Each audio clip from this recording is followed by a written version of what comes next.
Tarrengower have been the custodians of this land for many, many centuries and have performed age-old ceremonies of celebration, ritual and renewal. Acknowledge their living culture and their unique role in the life of the region that we are privileged to live in, and pay my respect to the elders, past, present, and the ones to come. I'm deeply grateful that we share this land. We all are. And I'd like to say how sorry I am for the cost of that sharing, and how much I hope and I believe that we can move to a place where we can be equal, where justice will reign, and we will work together. So, my name is Carolyn Palmer. I'm a volunteer at the Neighbourhood Centre and I'm also on the committee.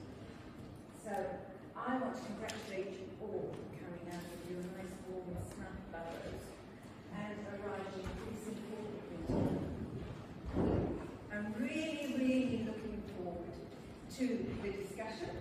I'm looking forward to hearing what everyone has to say, and I'm very excited to hear hopes and dreams that we at the Neighbourhood Centre can support, and that we can continue to be part of the community.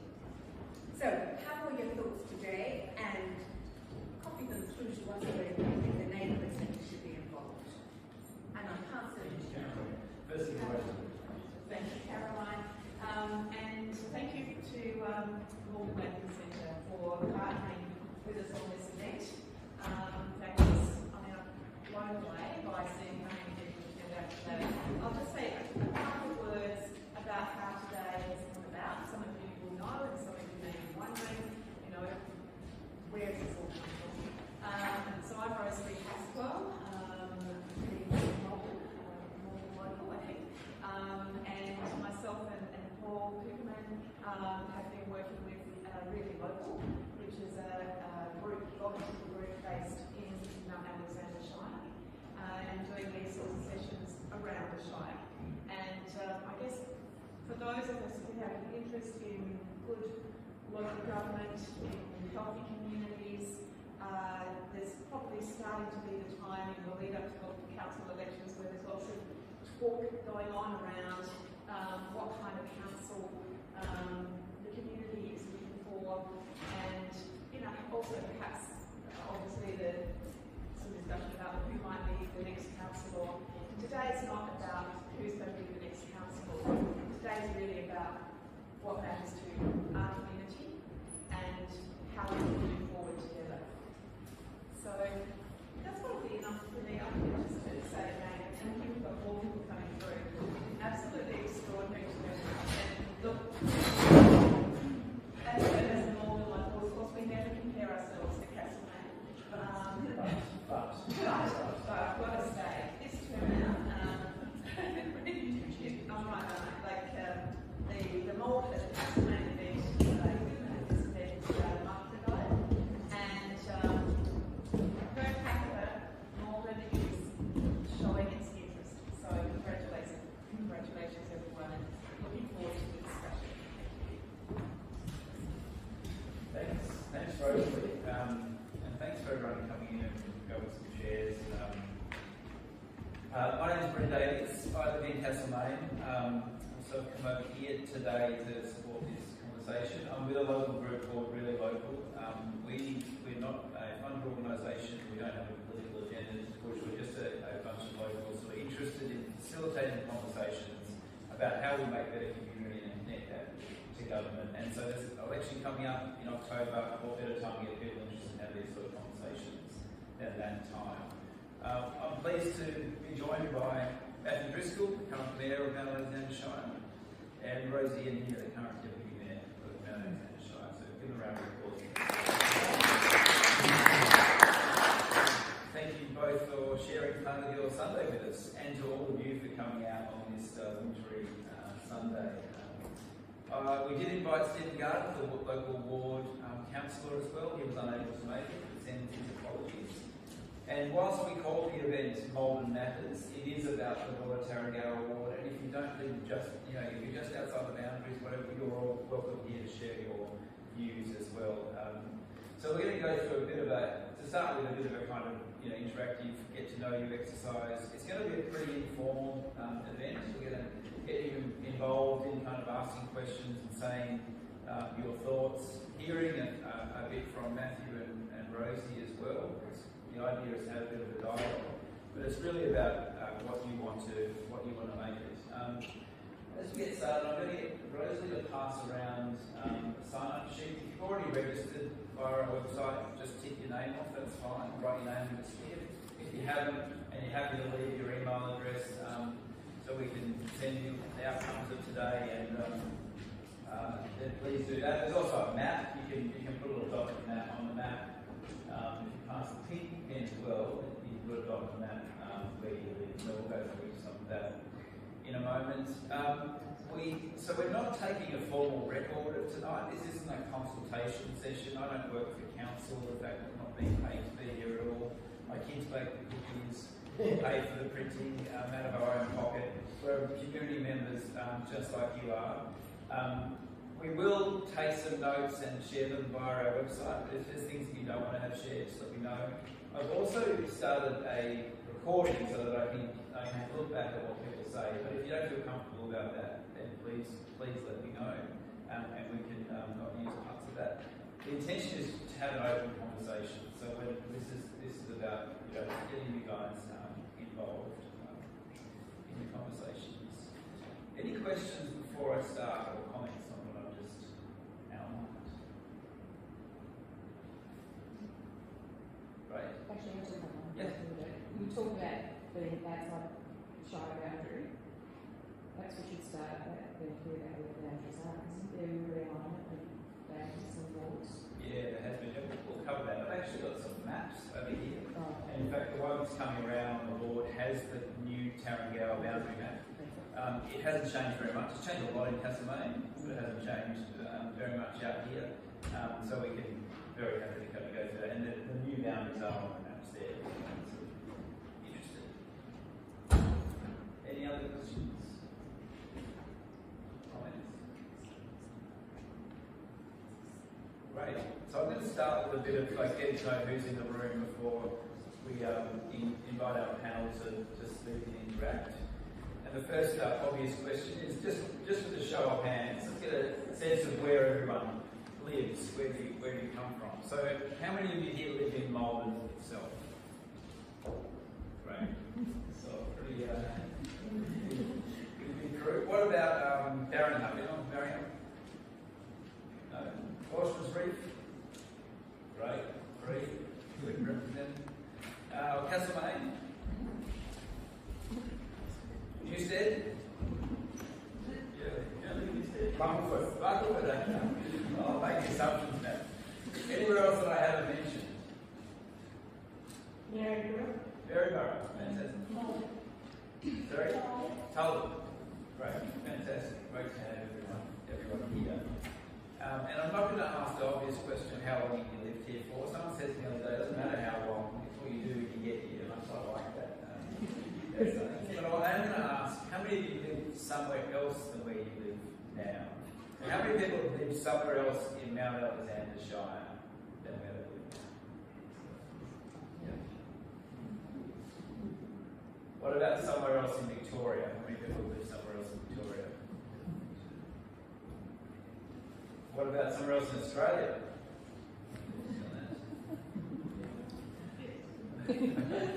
What about somewhere else in the world, in another country? So there's a huge mix of people. Did anyone hold up their hand and has lived here in the same place their whole life?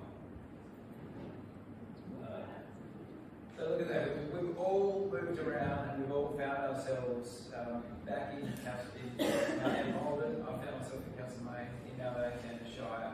So we've all got that in common, and we all bring something special to where we are.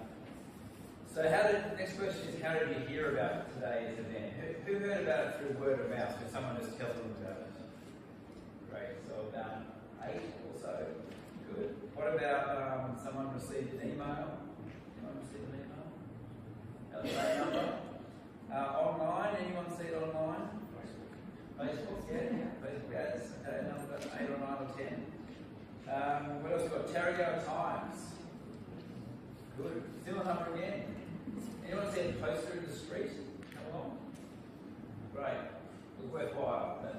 $19 you spent on it. What else? Oh, this one.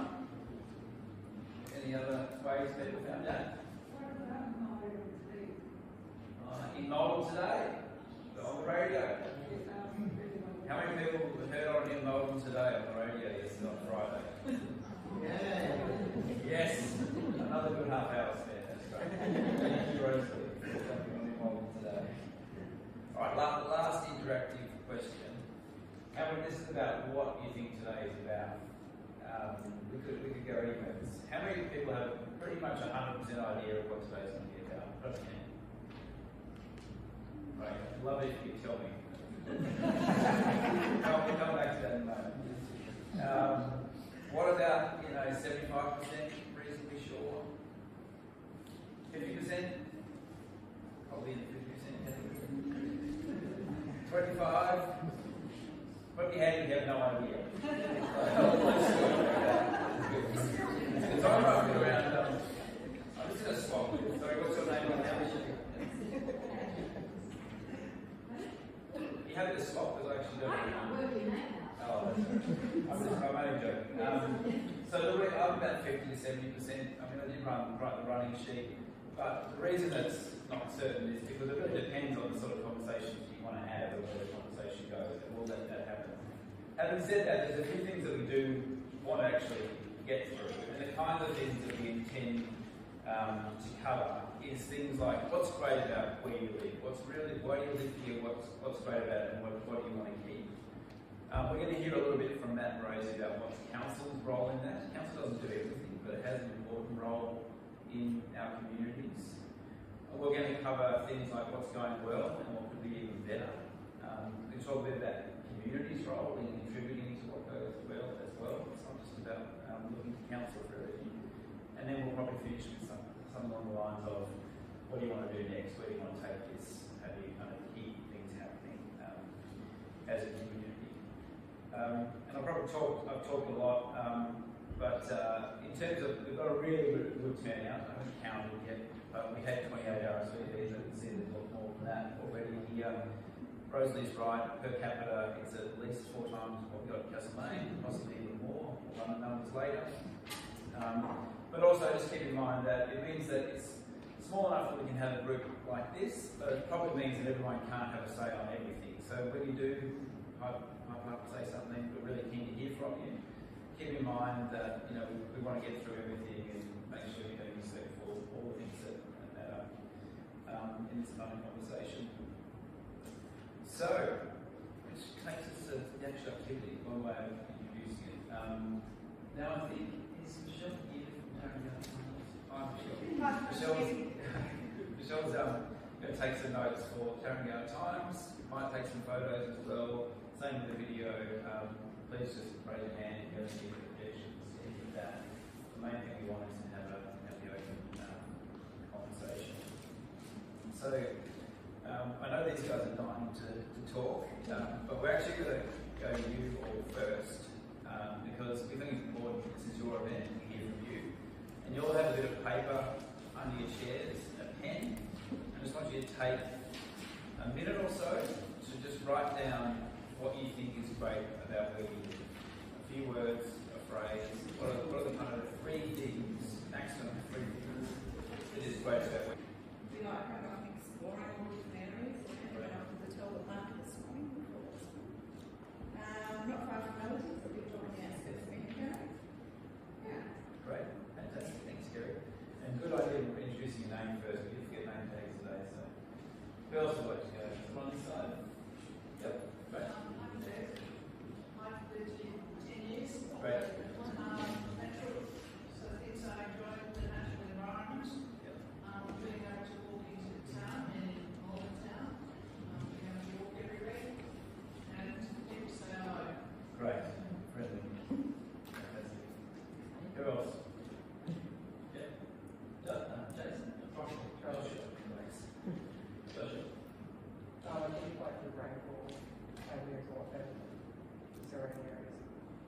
Maldon, so that's Yeah, Rainfall right. Research, Yeah. Maldon, and like the community. Right. Right. So the rainfall, natural environment as well, a bit of community to yeah. Hi, I'm Helen. I've been here 15 years. And the natural environment, I love it. I'm out Yep. 3 times a week. Love the fact that you can be seen in the community. So, my kids are seen and known. Lots of places I don't know you, and I feel like still that there's something kind of soul involved in. And it's a thriving small town. I love not being able to get a park on the street because it means that there's lots of people here. Right. Fantastic. Yeah. I think it's just a beautiful town that's being preserved. I love that. We're Right. unique. There's nothing else really like Maldon because it's so preserved. It's like monastic. I love that, and I love the community, how we're always celebrating something.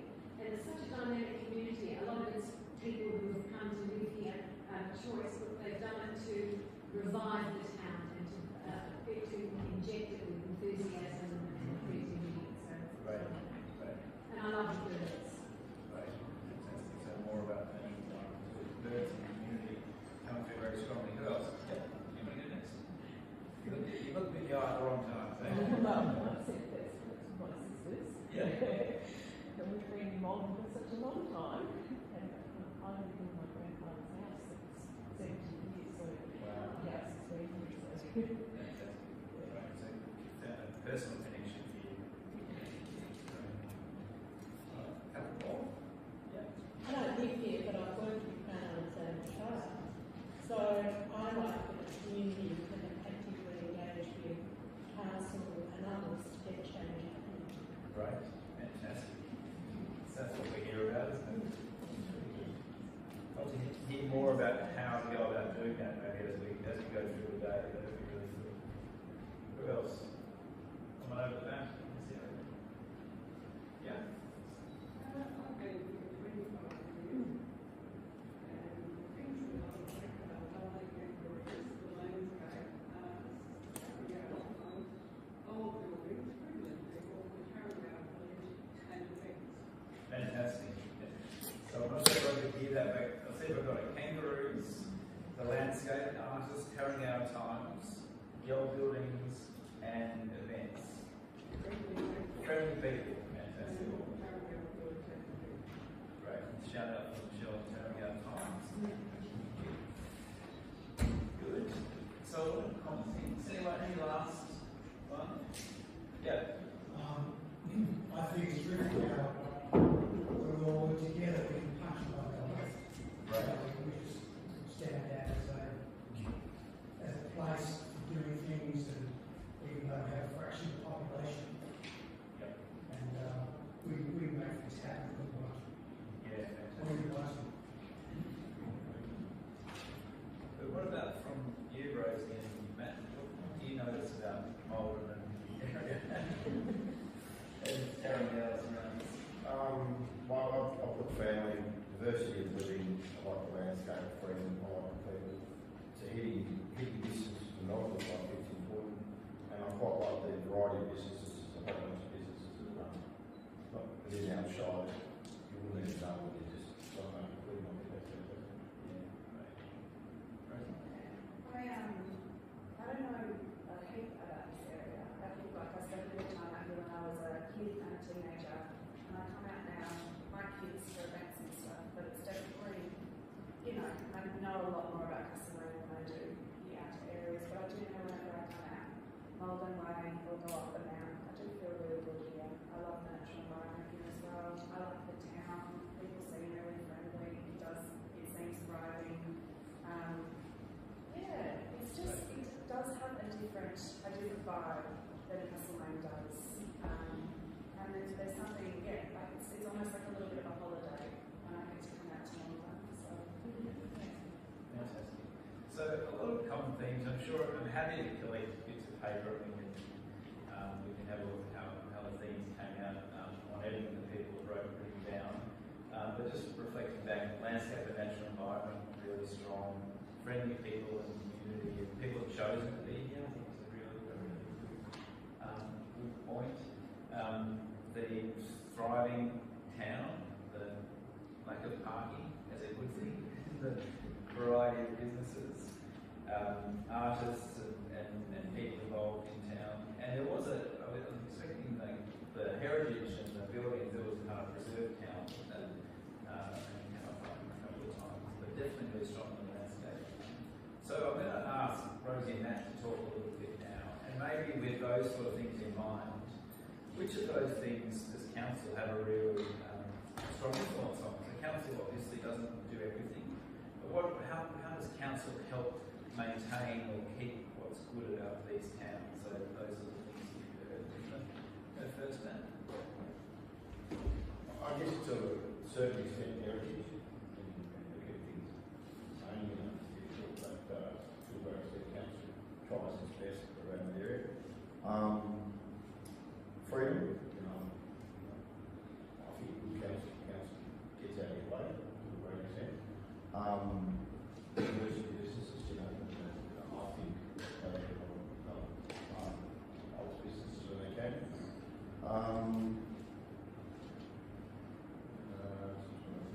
I mean, council goes across on the whole ones, as you said before, you shouldn't just rely on council. You should try and do lots yourself, but it's there, as I say, and should not, if it can, but unfortunately we don't have the resources to do what we like, but I think they do the best they can.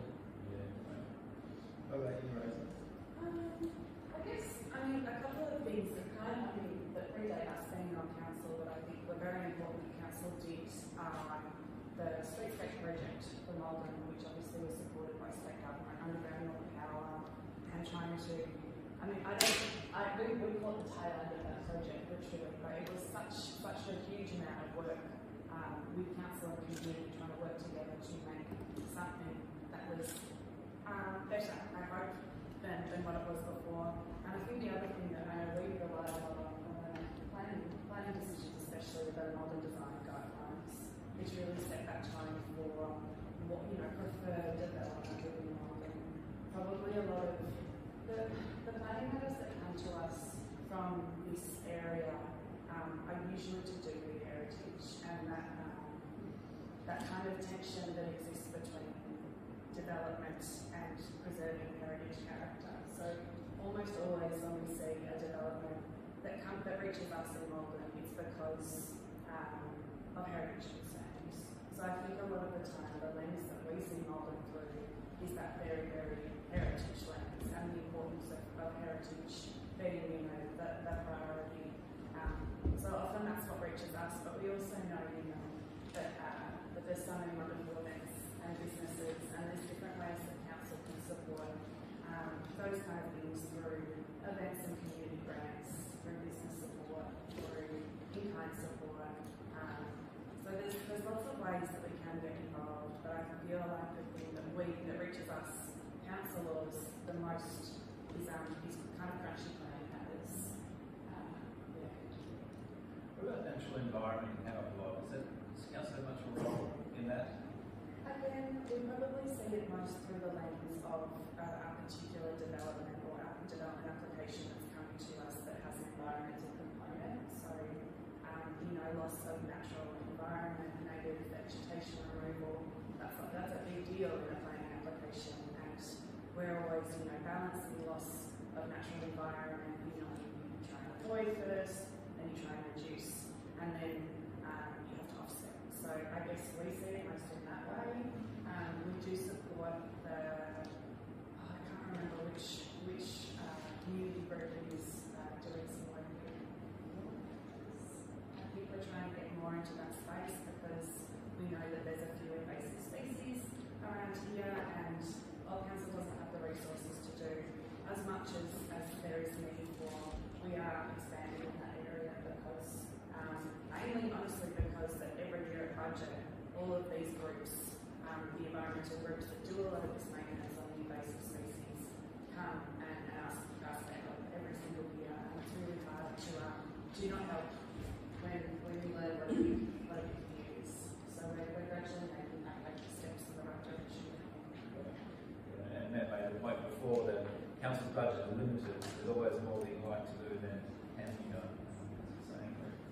What about in terms of, the other thing that came really strongly was community, there was events and those sorts of things. Does council have a role in fostering community, or is it more about the community sorting out, getting itself energised? I think you're right. If I use Newshed has 2021, 2050 now, and then they tend to be pretty organised, so they actually come and they've already canvassed their community to a great extent, and they come to me or come to council with this. So I think it's really important for the community to come to council. Council is a little bit, they're risk averse, they do things obviously, but more people constantly want to do this. I feel the council will try and help you through this festival, through this as much as you can. But to be honest, I feel if it's community led or group led, it's much easier. Right.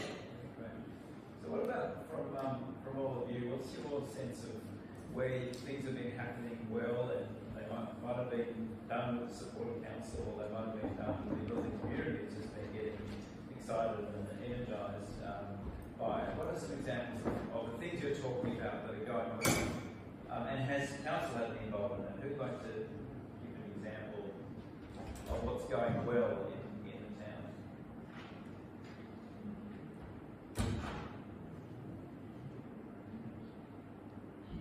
There's got to be something on. I took a lot of notes a moment ago on what's great about this place. Yeah. I think we haven't mentioned the role that volunteers play in Maldon, and without them, I don't think the town would be what it is in any way whatsoever. All the various associations and groups that are in the town rely on people putting their hand up and hopping in and helping, and I think we should acknowledge that. Great, that's a really good call out. I mean, I think everybody here today is essentially here. I mean, you guys on your days off, and everyone else is here in a voluntary capacity. So it's a really good example of people putting time in because they care about it. I think at the back there, before you talked about examples of people working really well with council getting things done, do you want to talk a little bit more about what you had in mind there? Yeah, a lot of people in the community complain that council don't do this and don't do that and what have you, but they don't actually work to approach council or councillors in a way that Matt just mentioned, in an organised, clear and coherent way, with a proposal in order to get something done, some change happen. And there's, I've worked with this council and Central Goldfields, and I have absolutely no complaints about working with these councillors and council officers. And it irritates me enormously when I hear people bagging council, and I ask them, so have you talked to a councillor or talked to a staff that, no, they didn't listen, so just the usual Facebook rant of uninformed rubbish. And I really think we have to get back to the notion that councillors are our elected representatives, local government's the third tier of government, and we work together. We don't have a them and us mentality. And I suppose the media, I hope Michelle's listening, has a huge role to play in educating people about the three tiers of government and democracy generally, and how you work cooperatively and democratically with elected tiers of government, in this case local. It's probably a good summary of what we're trying to do here as we've heard.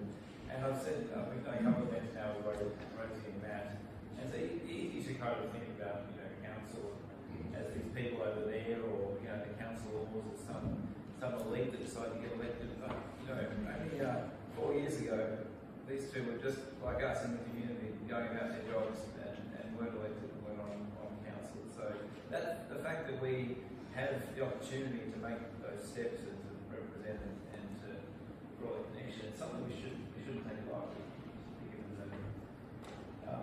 the situation around the world. Let's not go into that. Does anyone else want to talk about examples of yeah, great. Sorry, what was your name? Yeah. Yeah. Look, I think one of the things in between those people who underpay the council and who don't say anything, don't take initiative, and this kind of event where you've got a chance to sit around and talk, although there'll be, I imagine, a number of people here who won't speak out loud, they're not used to speaking out loud, they're not used to articulating themselves that well, and so you've got in between this kind of event where there's an opportunity but nobody else takes it, and everything else that's going on, you've got a lot of people out there who simply don't know how to bring their ideas together, have a voice to speak out, find the right words, manage their anxiety, all of that kind of stuff. And that's why I think this event is absolutely fantastic. Yeah, great. And look, I think you make some really good points there about, it's also about how.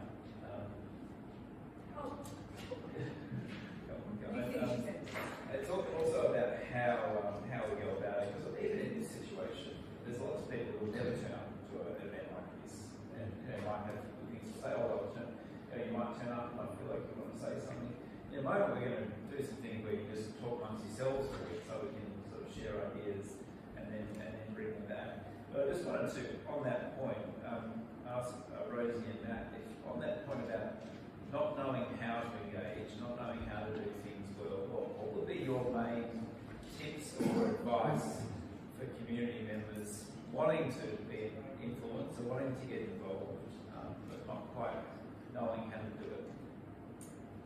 Read the Tarrengower Time. That's two tips for Michelle. First of all, I want to acknowledge volunteers. You're totally 100% correct. If we didn't have volunteers without the Shire, there's a whole heap of stuff that wouldn't get done. Council just can't do it. So I want to thank you for that and the volunteers, because as mayor, you get invited to a lot of different things, and there's a lot of stuff happening, and primarily it's volunteers. In terms of council, I think you've got to go to your council. I mean, I have a telephone, I have an email, I hold listening posts. It's really important, in my opinion, to go to your councils. So, because the way I see my role is the helicopter. I don't do the work. People come to me, people talk to me. I sit through that, and I feel as I try and direct the traffic. So I step in when I can, but and there's a lot of bureaucracy within council. I try to get rid of that and help people. So, and there's only certain things that councils to do. We're not mandated, unfortunately, we can't wave the magic wand, but we can point you in the right direction and help you. May not fix your problem, some problems are fixed, but definitely come to us as councils. We're the closest to the people, and we want to help them. That's what we do. I can tell you that I do it for money. I think one of the things about Maldon is there are so many community groups. Right. So if you want to have a voice, join a community group, volunteer stuff, be part of that, and then, as you're saying, be part of a group that presents something to council, you've got more chance of doing it. Great. So it's good to hear that. It was use the community groups that already exist, they're already in town, get involved and use those groups. And can I just add in there quickly? But the Maldon Neighbourhood Centre is exactly what it's for. Right. If you want to talk, if you've got something you're worried about, if something, that's why the Neighbourhood Centre is there. That's why John sits there all day, because he's ready to talk to people and to help to give them a little bit of direction and to, if necessary, assist with things that seem a bit daunting, and he can direct the Neighbourhood Centre. We're very lucky. We receive all sorts of benefits from council. We support the community lunch, all sorts of things, and that we found them to be very responsive. But I understand that it can be difficult. I mean, you have to try and get somebody who's got to talk to. Go to the Neighbourhood Centre.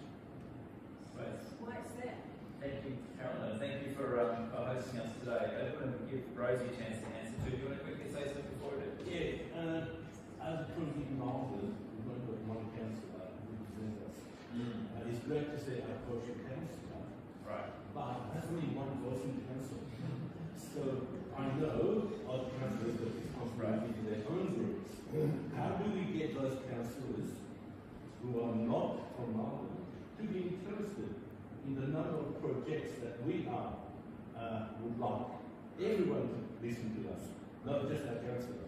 Really good question. So, do you want to talk a bit about Rosie? So you're exactly right. I don't know a lot about Maldon. I really don't. I live in Castlemaine. I grew up in Castlemaine. I went overseas. I came back. I live in Castlemaine. I know Castlemaine really well. But then, you know, even then, you get elected to council. There is a whole lot I did not know about Castlemaine. You know, we all have our little bubbles, and I'm not going to know about your issues. Stephen will tell us. Stephen will tell us things that are going on. We will refer to him because he has that living knowledge. But don't feel like he's the only one you can talk to. You're allowed to call anyone, and I don't. And I feel like that is very much the same here. We don't consider ourselves just representing our wards ever. As much as I live in Castlemaine and I was elected to the Castlemaine ward, your issues will be just as important if you call me. Does that make sense? Like, I don't feel like my interest stops at the end of my ward. It's also legally, isn't it? You actually legally.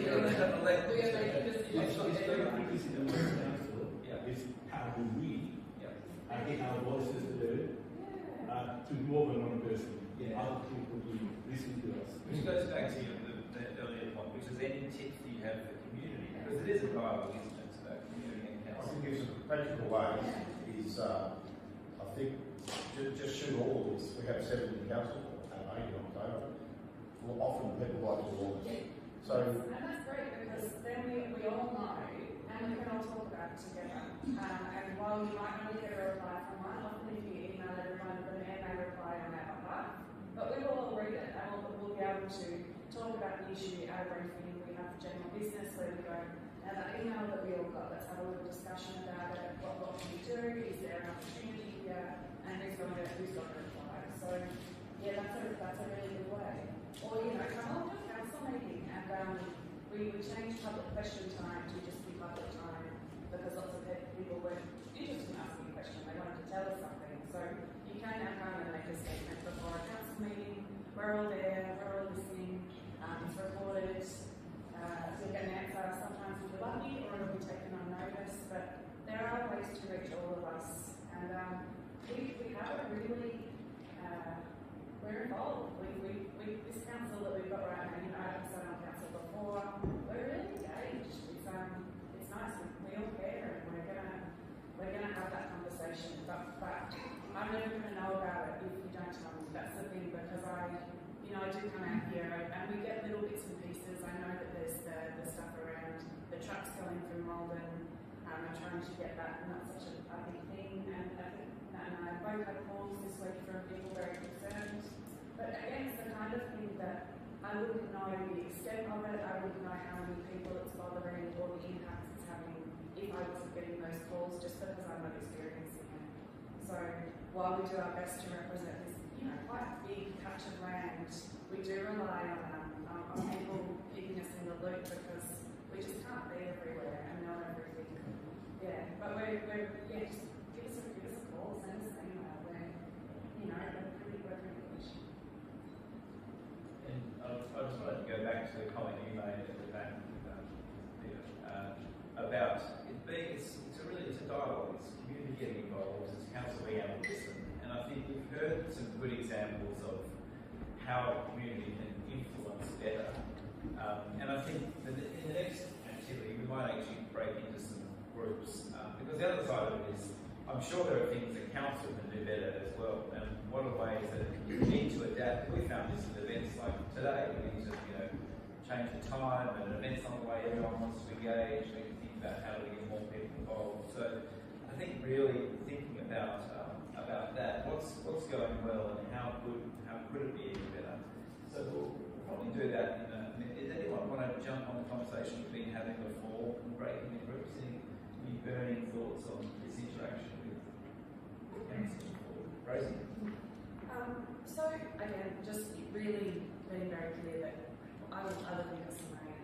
basically a world away from Maldon. I know it's not even that far, but I just am out here very often.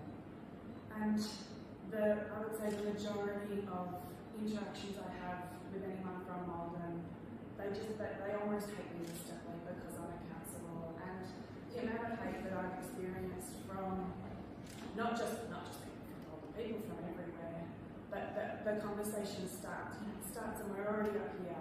And I understand the frustration of council, believe me, I do. It is incredibly bureaucratic, and it is a whole thing to learn how to be a part of. And I still find bits of it, wildly unnatural. But it is the thing that we have to fit within to do this role that Matt and I do. And I don't know, I just feel so much as though so many people, their kind of default setting is I hate council.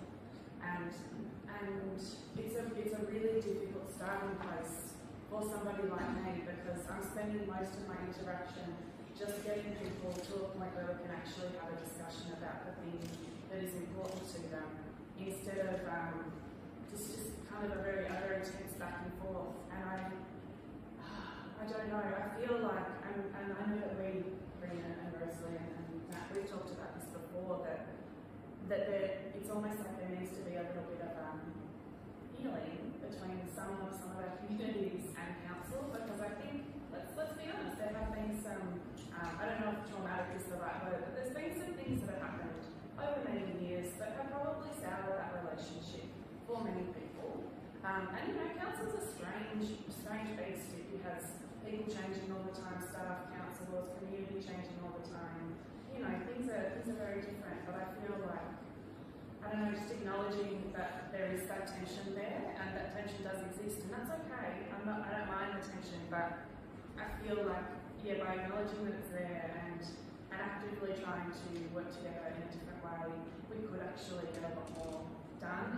If almost every conversation I had didn't involve this amount of de-escalation before we could have the conversation that actually matters. And I don't mind doing that, honestly, because that de-escalation, council can seem very unfair sometimes, and I feel that too, and Matt, I know feels that too, but it's quite nice to have conversations where we can go like, look, this, unpleasant thing happened in the past, and it has really soured the way I engage with council, or I engage with my councillor, but you're a new person, what can we do to make this, I don't know.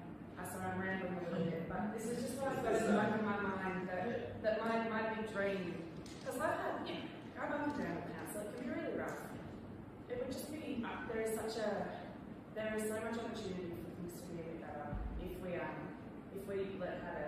all communicate a little bit better, including, within council, within community council, community, all of it. I just think there's a bit of a shadow, and we need to acknowledge that shadow. Thanks, Rosie, for raising it. Does that ring true for people here? Yeah, I was going to say, Rosalie, not to raising that, because I love this community, and people have talked about the volunteers and what makes us tick. But I work in Castlemaine, and the view from outside is that the Maldon is difficult, and that we're hard to work with. And what I'm hearing you say, Rosalie, is that it just means that there's a barrier to climb over before we start working together, and I think we can all get better results in all the things that we're passionate about if we can just jump that hurdle more quickly and somehow break that reputation down. What are others think? Is that how you experience it? Is it fair? It's not going to change tomorrow. It takes This is a real thing, right? Like, I'm not just making this up. This is a real thing that exists.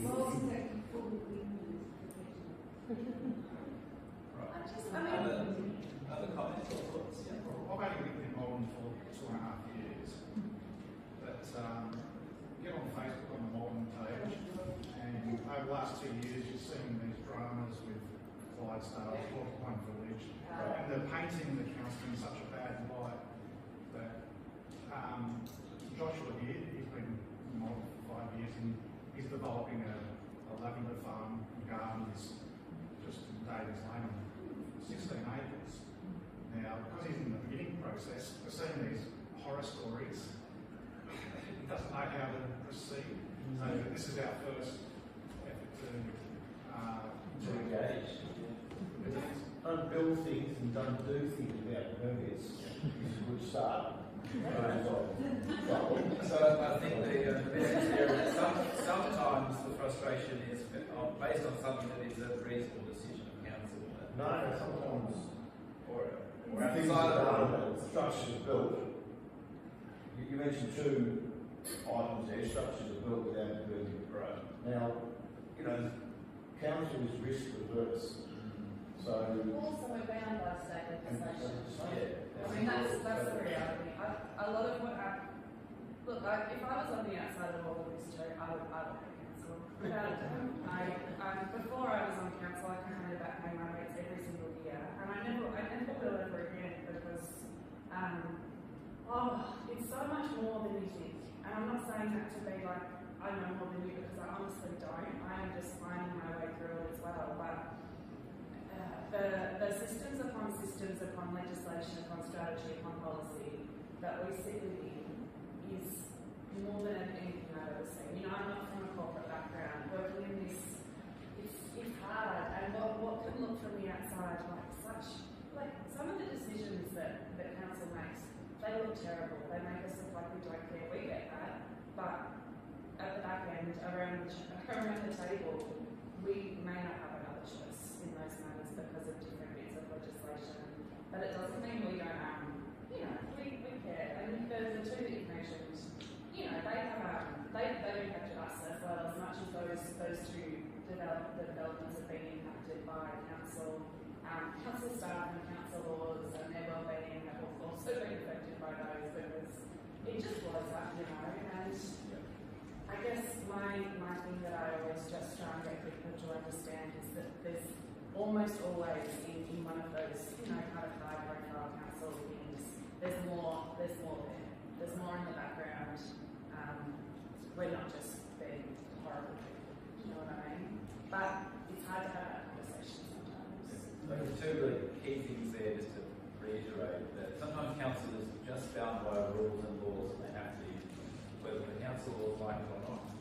And the second was that there's more going on the issue than you might have thought. I'll let you speak. And I really want to come back to that point about hearing lots of sort of negative things in the community and how do we address that as well. I want to come back to that. Just quickly, there's Facebook and there's a Maldon community. Right. They're not the same thing. Right. what you read on Facebook and when you walk around and you talk to people, there's two completely different point of views. Yeah. I read Facebook and I know some, and I talk to people, I listen to others.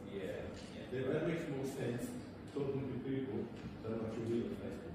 Really good point. It's such a good point. And I mean, Maldon isn't the only community to be blessed for the community Facebook page, but I will say that since I've been on council, going on Castlemaine is almost the worst thing I can do for my well-being. Not that everything on there is awful, but it is a real forum to let that stuff off. Whereas if I see those people in real life, they're probably not going to tell me whatever I am.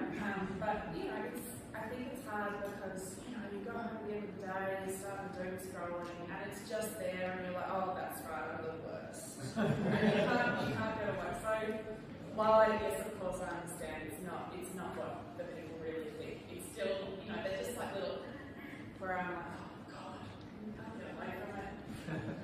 So why don't we have change gears a little bit and feel free to have a short break and then come back. But I think what we'll do is we'll get people to join in just in your areas in groups of about 5 or so with your bits of paper. And I think that's like a really good entry point conversation to think about what's going well in the interactions that community and council have and how we get things happening.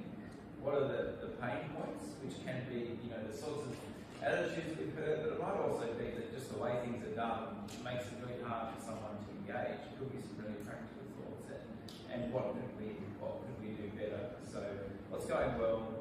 What's going the pain points and what we can do better? So let's take about 5 to 3 now. We'll probably come back here about 3:15, so grab a cup of tea, join in a group, write some notes, so and also invite those people who, you know, as you were saying before, really great voice. People like to interact in different ways. I love hearing my voice, that's why I'm still talking now. But others don't. So invite the people who've been a bit more quiet to share their views as well. So let's do that. I'm back in 20 minutes. More of these meetings. Great, so More of these meetings. great. Council said council meetings, we don't know what council's doing and why. Yep. We just need to figure this stuff and we have the house. So it's much better if we find out why something is happening and it's explained to us by our councillor. Yeah, so more interaction, which was along the lines of, I had to chat with Peter, and he didn't want me to point to it, but it was along those lines, wasn't it? The kind of communication hub with people. That's right. I think what Rosie and Matt said about the communication with the council is fine. But I think the first point of contact between community members and council, if it's not a straightforward issue, there's some complexity involved, then the local council, their representative should be their first point of contact. And I think there's been a bit of concern expressed about current arrangements, but I think it's incumbent upon councillors to commit to meet with, whether it's groups or individuals, to regularly meet and make themselves available so that they can act as that communication between the community and the council. Now, they might refer on to other bodies, to state government, federal government, or whatever, because council doesn't do everything. But I think, you know, rather than lots of individuals going on to council or contacting councillors from other wards or mayors, that their elected representative should be that first point of contact. So do you, Matt and Rosie, want to respond to that? I mean, that sounds like a good principle. Harder to do in practice sometimes. Do you want to talk a bit about that from your perspective, the role of the local council? Yeah.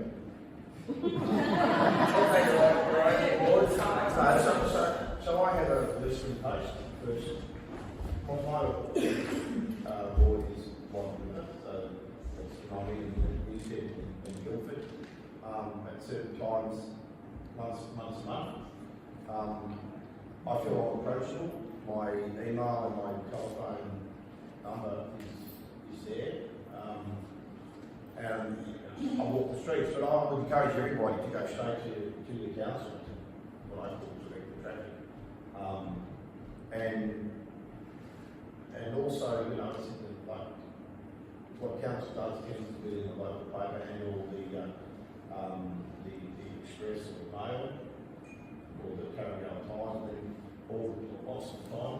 So I think that's good, but it's. I mean, I don't know what else to do. We don't do letterbox anymore too much. You know. Sign up for our newsletters. Sign us newsletters is a great idea. Yeah. But in terms of, look, yeah, it's tricky. We're not gonna chuck everyone under the bus here. But like we're aware that there's conflict with Stephen and some parts of the community in his ward, and that perhaps he's not as open and available as they are. But you know, we also know that he's got this is tricky. Look.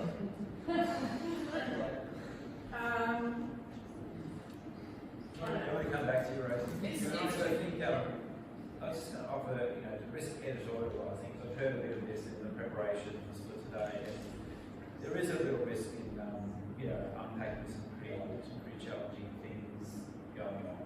But I do think it's important to recognise, but also to note that these things that, you know, if the relationship is formed now between the council and the community, it's usually not either one of those faults. It's usually a combination of both. It's probably a bit about, you know, how the community has engaged. It's probably a bit about the approach the council took. And I guess the thing for for me that I think about is what happens if you get a new councillor there and that new councillor doesn't quite do enough listening posts. Maybe they try as hard as they can, but they get busy, or they make decisions that are within the laws of the council they can't do anything about.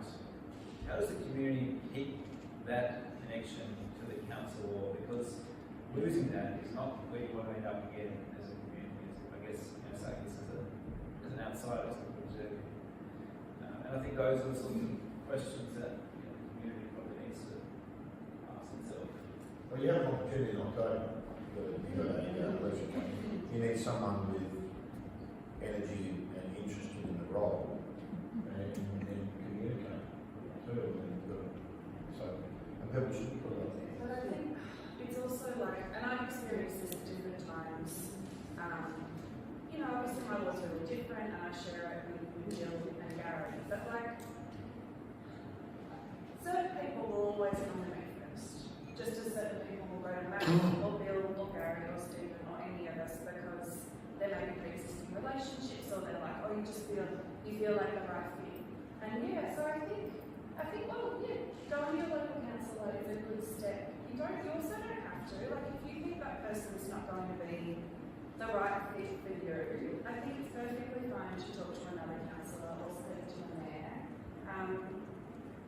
I think I have felt a number of times, quite a lot, since I've been on council, but it's really hard for me to go out into my community. So, I live in Central Castlemaine, my kids go to school there, we go to the shops, and sometimes I just can't go out of my house because I'm too, like if I've had back-to-back unpleasant interactions with people in the supermarket or at the farmer's market, or people yelling shit out of me out of cars. Like, I'm not going. It's really hard for me to feel positive. Like, yeah, I'm going to go out there and I'm going to listen and I'm going to represent. That is when I'm like, why am I doing this? I'm just so overwhelmed. And that's why for me, the idea of us all going to single wards, and especially Castlemaine being chopped up into 4 distinct wards, all with one singular councillor. It's not something I was in favour of. I quite like the collaborative approach to things. I think the way that this council works, yes, we all have our own wards, but it doesn't come up as much as you would think. We do try and take a very whole of Shire approach. And while of course I will rely on Tony's expertise about Harcourt, Christine's expertise about Carlisle and Elphinstone, like, I'm also going to go out there and have a look at these places, And I think the weight of your community sometimes, and especially when things aren't going right, it can be a lot to carry for a singular person, especially when you are living in the community that you represent. And I'm not 100% sure what the full story is and why the connection between council and community has broken down a little bit more in some places than others. Campbell's Creek is another really sore point for us. For many years, Campbell's Creek felt as though they were completely ignored in favour of Castlemaine. Probably fair enough. They will be getting their own council in October. But I keep telling people, like, it's not going to fix everything because one council can't actually do anything. You've got to at least have a buddy, you've got to at least have a seconder, even to get a notice of motion up. And to get that motion to pass, you've got to have half. I think putting everything on one person is never going to be the right thing to do.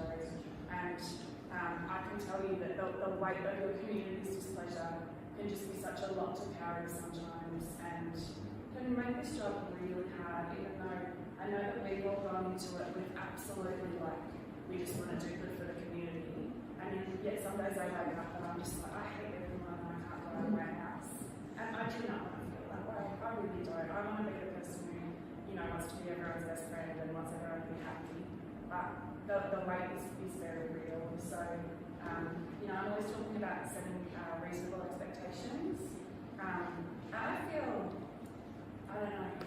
like we've got to share the load. Putting everything onto that one person is never going to be terrible. And I'm going to Thanks. Thanks for sharing, Rosie, and always appreciate how honest and upfront you are about the experience that you've had. I think it's great for people here. Let's come back to the groups, because I know lots of people were discussing and sharing things, ideas about, you know, what's going well and pain points and what next. Who'd like to share from their group? Can I just bring up something? One of the things that we brought up as an improvement is that fire staff need to acknowledge when something has been raised with you. You send an email, you should get an email back to say, thank you for your email, I'll pass this on, or that person, even if it is, I am on leave, I won't be back to things have just gone astray because the person's gone away and you've got no idea. And there needs to be a culture of you are there for the residents in that shire, rather of service, rather than we're just annoying the staff by ringing them up and going, not something needs to be done about the trees or the gutters. Both really good suggestions. And as a part of the council, I'm not a council employee, by the way, I'm just a community member of the council website every now and then. They do have a customer service strategy out at the moment, which is all about how do we focus on community as developers that way brings the customer website. Yeah, I mean, I'd say this is pretty common that we hear from lots of people. It is a, like, you know, in fact, I just hadn't heard that. It's a really good practice. Right. It's a really practical suggestion. Yeah, that's really good. Rosie, you have a comment? Yeah, just one of the things that came up in our room, and we did go out there because there was so much more, which is because we couldn't hear ourselves. But one of the things that came up was the frustration with when there are big issues that lie in the community, the frustration that sometimes there can be 3 or 4 seemingly completely separate versions of who's to blame, what went wrong, why, and how to fix it. So we'll talk a little bit about other ways of bringing together the stories. Because otherwise, I guess what happens is people tend to go, oh, I believe that one, or that one's rubbish. And so I think we're talking also about that would be a great improvement for the community to see if we can bring some of those stories together and get them talking to each other more. Great. Now, I think Tim, you had a comment before. Is that right? I did. I guess we wanted to kind of go with group things, but I just wanted to take in briefly with what Rosie was talking about. I think there's an opportunity here for us to think about multiple pathways of engagement. And the thought that was driving that is, like, for instance, I'm not going to put my hand up and say I'm local. I mean, I've been living here for a couple of years, but I don't know Maldon that well. And I guess one of the things I'm very much aware of is the phenomenon about community engagement in terms of the number of organisations and having one local council. So what does that tell me as someone who works in education? There's a massive critical mass and one point, and so of course things are going to fracture, things are not going to work well, messages get lost, things don't get responded to. I'm not trying to say that therefore we have a structural problem. What I am saying is I think we should open out our conversation to look at how do we find those sort of multiple pathways so that there are better outcomes. And I really appreciate the way Rosie spoke to that.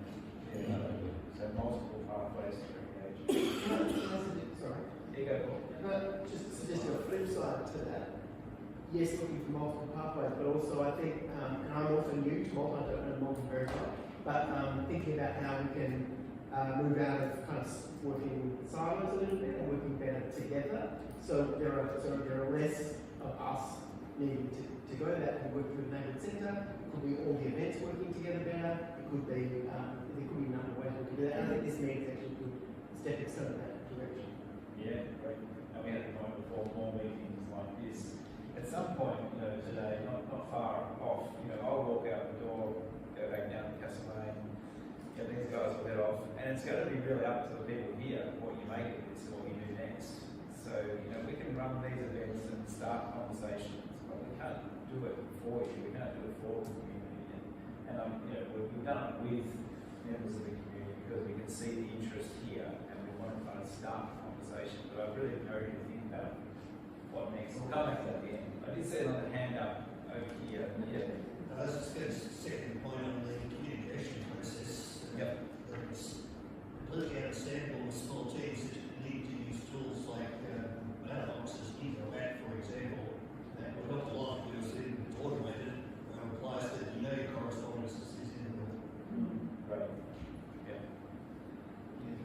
In the past, like a long, long time ago, council meetings used to be held in the different wards. Right. And I appreciate COVID makes a difference to that. But it gave community groups an opportunity to speak to all councillors and given we seem to sort of develop a mentality where we need to go to Castlemaine, we've got a problem, which can be difficult for some people to actually get to Castlemaine. I don't know if is there an opportunity to have, so they went from council meetings and then every second council meeting They used to rotate them around from memory. and then there was briefings. A lot of it was to do, so we have, this current council has a couple of councillors who would have hearing issues, and a lot of it was to do with acoustics, was what I heard initially. But Security was another issue. security was the other one. With So it's the- not likely to change. I've actually asked that question, and Yeah. security is a big issue in terms of, But security for staff and councillors. yeah, we've had a big uptick, at least in our term, of pretty intense behaviour and you know, situations that make us, and especially staff, feel quite unsafe. But it's something I know that we definitely talked about. You council? Yeah, definitely asked the question again, but I know it was security because when the police have been to a couple of the council sessions, they refer it there where it's contained, everything goes out. And to be honest, we haven't really had any major incidents, but there were. But there were And they three can. area. And there has been incidents in local councils near us elsewhere where got out staff. I can't remember the name of the people in front of, but there's organisations come and they'll have 20 or 30 people playing at that council meeting and just inundate the situation. And they have to lock the room down and it's going to make it hard. So that was the question. When I asked that question, Sharon, it's point blank, no, it's not right. At the moment. So, other thoughts or ideas that came up in the conversations? Yeah. Just I'm sorry, I don't remember your name. So we've got some people who have come from outside to see what we're doing, and we had a conversation that these problems aren't unique, that there's awesome things about us, but there's also some problems and they're not unique. And I guess there were some councils that have a really wonderful reputation in their community, and perhaps something that we could do is find out how that works and what Did you say council laws or councils? councils. There is not a single council that has a unanimously positive. Like we've met the mayor and the acting CEO just been actually Canberra for the National General Assembly, which is what where all the mayors and councillors and CEOs gather, and it's amazing. I went last year when I was the mayor, and I talked to councillors from all over the country, and some places that are so different from ours, like remote Northern Territory and places up the top end and in WA. Everyone is like, yeah, everyone hates us. But it's okay because what I also got a lot of hope from was that, but we're changing it. We're slowly trying to change it. And like some of the little strategies I heard from councillors about how they were, really trying to change that and it's not, those things aren't ever unfounded. They all come from somewhere. Those historical grievances and things that just resentments that build on top of each other. But it is part of it. And I wish it wasn't. I'm always like, we should be working together. We're a team. But I do understand that in any team where someone can say no and someone has that final authority to say no, it's unequal and it can feel unfair. So, there's always going to be a little bit of tension there, but I think there could be less than there is now. And I know we're pretty keen to work towards something that is a better way for us to manage that tension. And as much as I think the moving the council meetings around could work, let's honestly, how many of you have been to a council meeting? How long did it go for? How much time was the council meeting you attended? Council meetings, we do them, we make the decisions, they are really important. But they are long. And sometimes I get home and I'm like, oh my God, that was so boring. So you don't really want to come to a council meeting probably. What you want is more like meetings like that, where we can sit down with you and speak like people in a non-structured way, or a little bit structured, but I think that's what you actually want. I don't think you want council meetings here because they're not going to help with these issues. But if there were more times where maybe all councillors came out to Maldon and you had the opportunity to come and talk to us. Yeah. As I said, sorry, I hold this in place regularly, but my personal view that for this forum, I can cover more people and it's a lot more relaxed. I'm a one-on-one. Yes, I'm just one-on-one. Find us some money now, I'll do plenty of it. Is council dramatically underfunded? It's not going well. It's going to get problems. Yes. Yes. So what's We can't get. We've only been doing it so council has 112 or 115 different services. It's getting clipped by the government all the time. Community expectation is rising as, cost of living crisis, housing crisis, mental health, substance use, everything. We're all a bit, so we're getting pressure from there and there, and we don't have enough money. Rates cover, what we're really having to do at this point is take from our capital works budget in order to cover operations, which is why we can't afford to build any more infrastructure. It's really hard, and I don't know much about money. This is where Matt is the person who helps me understand it all, but sitting down and looking at how council sustainability is going, it's not going to work. Well then, I guess the community assumption is that you're going to make some poor decisions because you're rushed, you're desperate, you need money. We're not rushed or desperate, but we do need money. But probably structure. So what it does mean is that we know that the big projects that we want to happen, the big master plans, the big top-down strategies, they will never ever happen without state or federal funding. We will never be able to fund those ourselves. So while, yes, in some ways we're desperate, what we're doing constantly is scrambling for grants. We have people in roles, their only thing to get is grants. And now a big percentage of our income is from grants because it has to be. It used to be 64% of our income was made up of grants. It's not anymore. We are scrambling, but we're not rushed, I would say, because what we just have to do is temper our expectations, which sucks because we actually want to be providing all this great infrastructure and we can't afford it. And I did just see some data recently. It was general councils like Mount Alexander, around 50% of the budget comes from grants from the state government. It's not quite So in central Melbourne council, it's around about 20% or lower grants because they have much greater wakeways. So there is some unequal issues that are playing. Yeah. Has there been any consideration of merging Mount Alexander with another council or council to get a bit bigger matters? Not that I know of, I've never heard that. I asked right at the beginning, and no. What we are pursuing though is sharing services with other councils. Therefore, the other thing we're also trying to do is give services to other councils. So, we made the decision to stay in aged care last year. Almost no one else has done it. No one else has done it in our little group of councils. So we're hoping, as we build the capability of our aged services team, to be able to look after people, residents in other shires.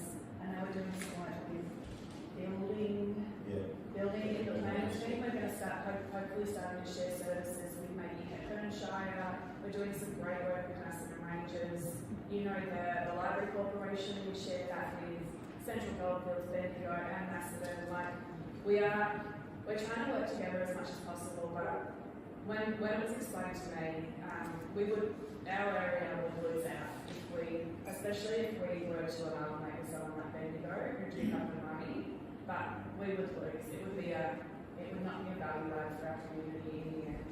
But it was the first thing I asked. I thought it might be a solution to everything. Right. The next thing we could do is become a swimming sea. And that's the problem.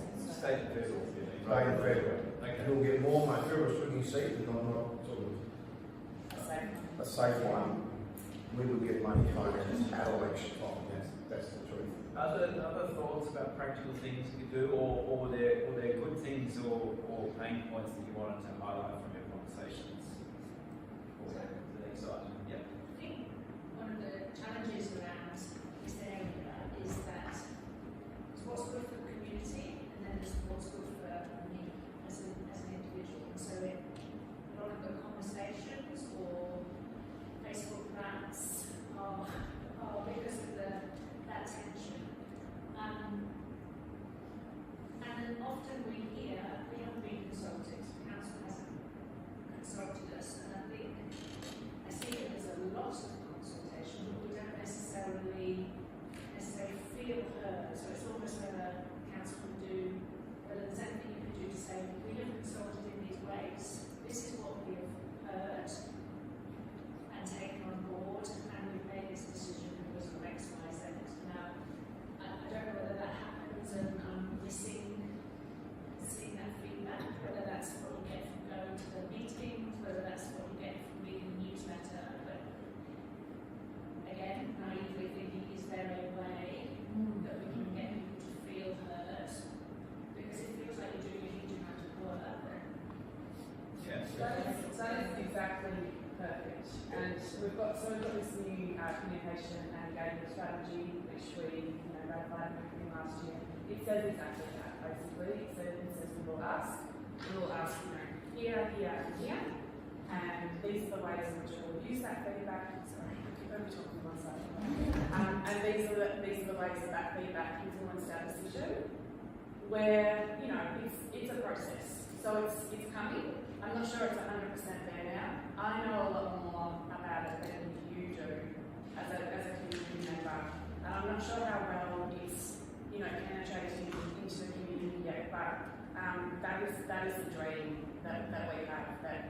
Because it's really tricky, especially the engagement side. So engagement is a tricky one. Consultation engagement. So, we go out with set questions. We ask with a document that we want community members to comment on.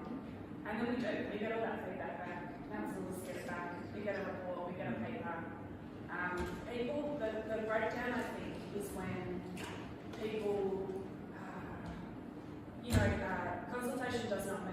consultation and listening does not mean we're going to do what you want. I think that's where it breaks down, because I can do all the good listening in the world, but I can still not decide to do what you want because I don't think it's the right decision for the community. And that is the tricky bit, because no matter how well we listen, when you don't make the decision that someone wants, it feels like you're not listening.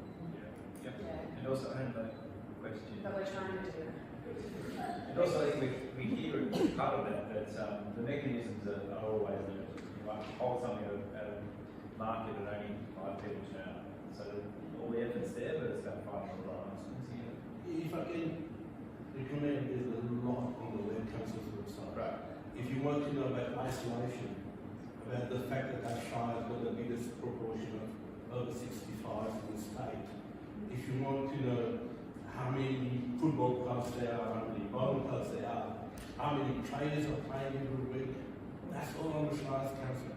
Right. There's a lot of strategies as to why the council is following that path.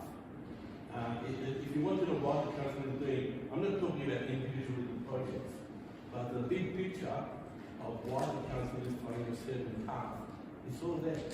You just back it up yourself. Fantastic, thanks. I know I was part of CFKC, not that that's great, CFKC. The day that once a year, I think it was, they invited so many people from the community, from each ward and things like that, once a year. And it was like a half a day, and it was all questions and input, and it was different demographics of people and things like that. And there was really great information, because then it was more of a small, and I don't know how many people there were, but there was a lot of repetition, and it was a good way to get individuals' opinions and what they was concerned about. So that deliberative engagement, where you kind of they held it. So you get a segment, a cross section of the community that roughly matches its demographics, and it's random, but targeted random. Yeah. I mean, there's a lot of we get a lot of advocacy for that kind of thing, or citizens assembly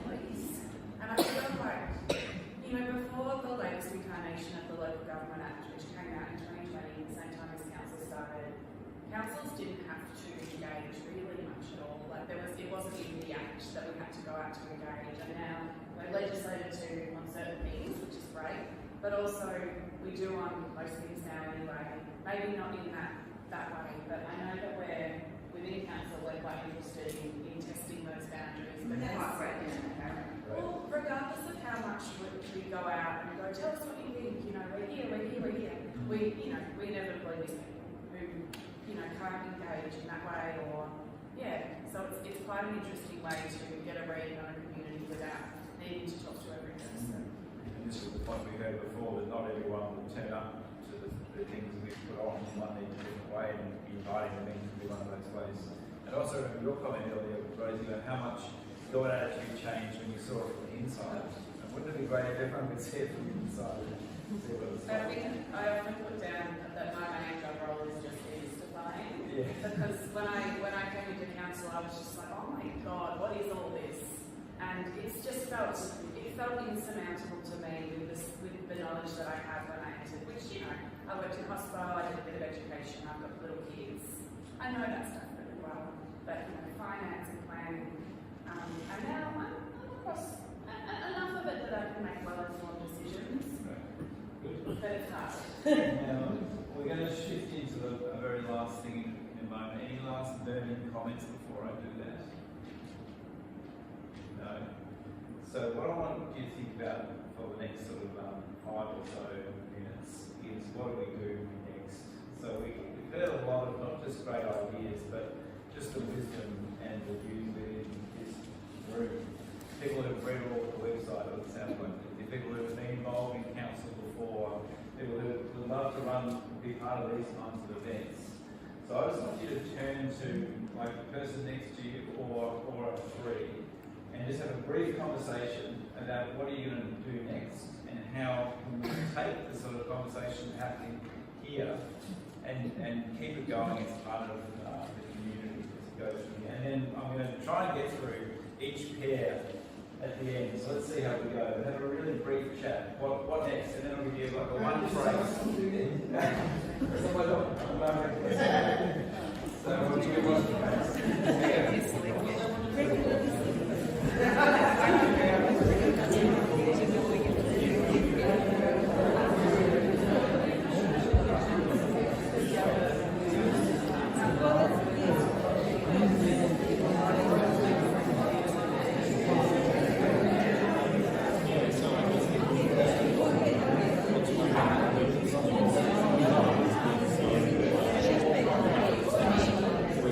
you.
determined to let everyone leave right on 4 o'clock, so we've got about 6 minutes. Paul's going to take these things down. I think this is probably the crux of what we're talking about here. What happens next and how do we take the conversation forward? So let's start here. What was yours? And sorry, I'm going to say, go back a step. My friend Simon, who does this, we always tell him not to say too many. Either one phrase or one word. Or bingo. Let's say phrase. So it's not like explaining it all in various ways, which is kind of what I do all the time. It's like, let's meet again like this here next week. Something short of that. So, you go. Basically, for us, speaking to Rosie earlier, it's just organising a pre-planning meeting. Right. Organising some conversations with the council. Yeah. Back here. A people's shadow council based on quadratic voting system. Oh, fascinating. That sounds interesting. Sorry. A shadow council based on a quadratic voting system. A shadow council might do. Sorry, quadratic voting system, which is more important. Okay. Go back here. That's great.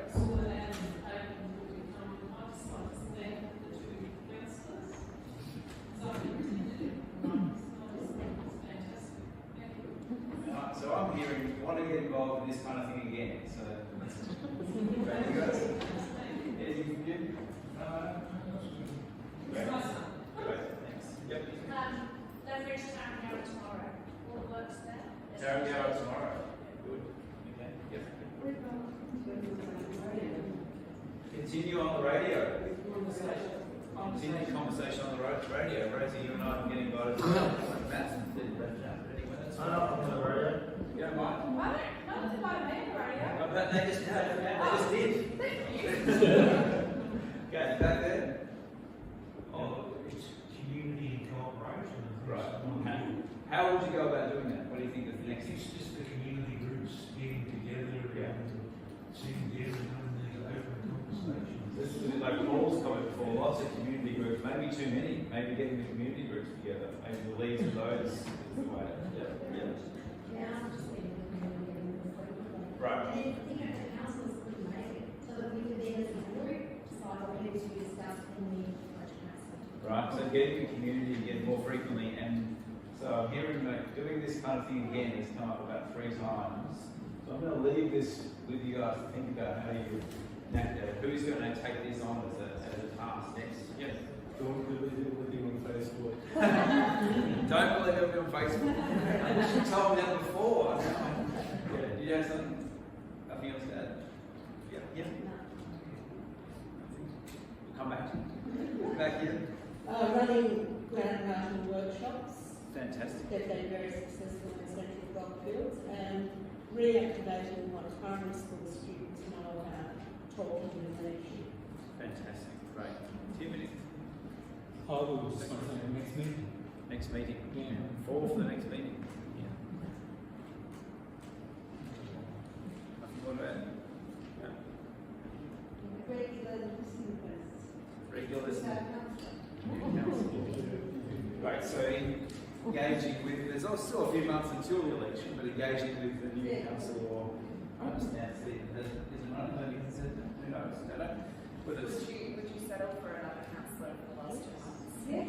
Right, good, this is getting cracking. This is happening. Yeah, at the back here. We need a new councillor who will listen to us and represent us. But to do that, we need to hear from all prospective candidates and what their views are on where Maldon is going. And also, I'd like to wave the flag for the heritage values of the town, because I think the council hasn't always recognised that Maldon is the jewel in the crown of this council in terms of heritage, and it needs to be supported. Have taken heritage down, but I will just go, so both another councillor listening post, but also finding a member of the community who will act for you and engage with you. So there's a job for community there as well. Not about waiting on it to come, but how do you get there? You know where you go to use. Anything more to add? You just moved here, run for council.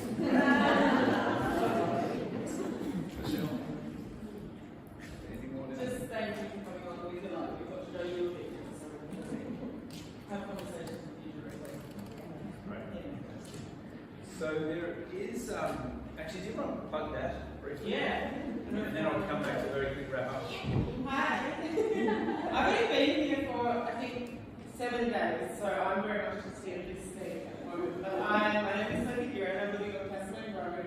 And I'm just lucky enough to have got a job working for the community bank here as a community partnership lead. So, yay me, that's amazing.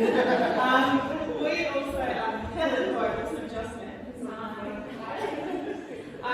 we have a big project going. So the bank has got maybe up to $1 million to spend over 5 years. So it's really exciting. I'm in no way prepared to talk about it in very much detail yet because I'm so new. But we have some postcards here, and if anyone's interested, there's our details on there. You can contact us. We'll be having some information. So find Sophie and Helen afterwards if you want to talk more. Now, I did just want to make sure, so we've captured some of those things down here. I will say thank you to our guests in a moment. But I do just want to encourage you, there was a number of things like having another meeting here, keeping these conversations going, inviting councillors out to be part of those conversations, but also finding someone from the community who will be a good representative. Now that's only going to happen if people like you organise and make it happen. So I encourage you to maybe stick around afterwards, talk to each other, find someone who will, run the next event or make it happen. We're happy to facilitate through our webpage and the group that we've got, but we also, this needs to come from the community next. So how are you going to make that happen now? How are you going to get that next event happening and get people involved? Can you just tell us a bit more about the group when you mentioned your group? Yeah, so I should have said at the beginning, so I'm with a group called Really Local. We started a website. We run these events. We ran some in Castlemaine, a few other places elsewhere. We're instigating this kind of conversation, but really wanting to be a catalyst for communities to do other work. We don't have any funding, or we do it in our after hours, we do it on our weekends, we pay for the printing ourselves, so it's got to be something that's run by community. These sort of things could be great support for this. Council has grants out at the moment, but really this is about starting the conversation. It's not trying to kind of do them for the community. Good on you, Reed. So thanks to Rosie. I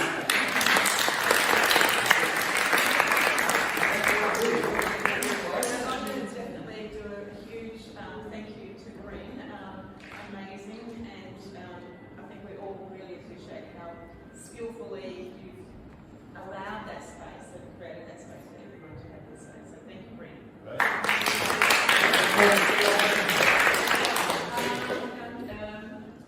Paul and I just had an easy little check-in, and we're more than happy to start the planning with whoever else wants to be involved to have another one of these meetings. So it seems it's pretty unanimous that people are interested.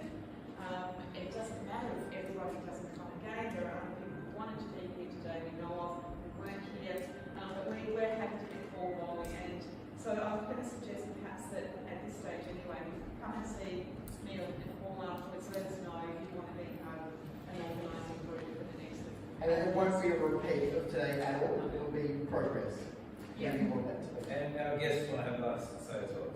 First of all, thank you very much for coming today, and I really appreciate it, and I think it helps demystify, as Rosie said, council. Just a couple of things you could do if you really are serious about what you know what council is doing, is register for our Shape and Alexander, which is our newsletter. Comes out as our main communication. If you did that, you'll get a personal email, so this is what we're up to. Read the Tarrengower Times, because they'll also tell you what's going on in local papers, and reach out to your local council and councillors. That's why we're here, and we want to help the best we can. But I think those 3 ways, you will know exactly what's going on in your community. Thank you. My thing to leave you with is, have you ever thought about running for council? If so, well, honestly, I just feel I'm going around saying this to everyone I know at the moment, because most people haven't thought about it, and most people would be quite effective councillors, honestly. Like, I always say, if I can do it, anyone can. I'm pretty serious. Like, I came into council with very, very little knowledge of council, but I've got my own experiences and life skills and bits and pieces. You've got to be a good listener, obviously. You've got to be prepared not to, it's not really about you. I think that's the big thing that we always talk about. As much as we have our personal views and feelings and values, you kind of got to park a little bit at the door and go, but what actually is good for the community?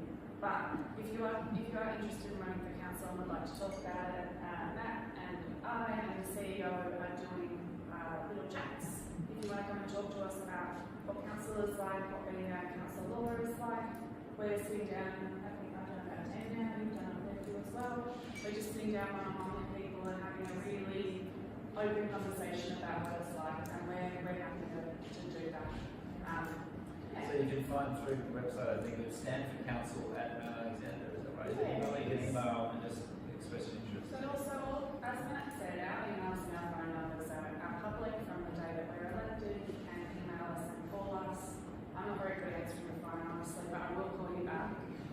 The other thing I really am promoting a lot, we've got this new bit on our Shape Mount Alexander website, which is our community engagement platform. Lots of big words, but there's a bit there called Let's Keep Talking. It's a new feature we've added, and it's because in the course of any day, I have lots and lots of conversations with people about nice things that would be good for the town, the area.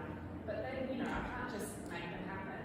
But what we do in that Let's Keep Talking place, we record good ideas, we record complaints, we record things that could be better, things that aren't going well, and it's all getting compiled so that year upon year we have kind of little bits of flavours of different people's thoughts about our communities, and I'm really enjoying it. So every time I go into a listening post, I plug everything in there. Anything that's a service request gets done.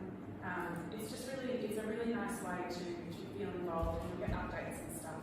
And the other thing that both Matt and I will go back and look at is doing a listening post out your way, I reckon. Right. I do mine at the farmers market, so I might come to the next Maldon market for one, I reckon. If that is. You've got one coming up at Wesley Hill Market. I do. I've got one coming up in Wesley Hill, so you can come see me again in Wesley Hill if you find that. We'll look at something for Maldon. But feel free to run for council and accept it on Maldon River Ward.